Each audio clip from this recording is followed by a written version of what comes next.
تولي السلام عليكم ورحمة الله وبركاته.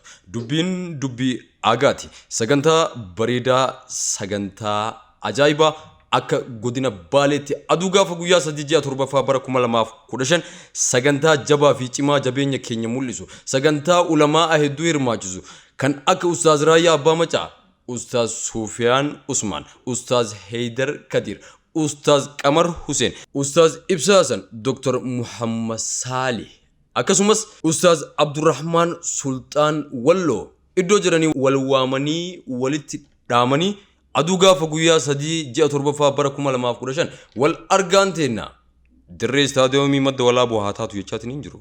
Hawaasni keenya kan godina Baalee akkasumas immoo kan magaalaa Roobeetii fi naannoo isheetti argamtan keessummaa gurguddaatu nutti dhufaatiin hin jira. Keessummaa ajaa'ibaa ulamaa daa'ii akkasumas hayyoonni seenaa fi saayinsii garaagaraa aduu gaafa guyyaa sanii ardii magaalaa Roobee dirree istaadiyoomii madda walaaboo ejjechuudhaaf guyyaa lakkaataatiin hin jiru. Kanaaf immoo keessummaa keenya baanee simachuun akkuma aadaa teennaa ammas aadaa nutti haa taatu jenna. Assalaamu alaykum wa rahmatullahi wa barakaatu.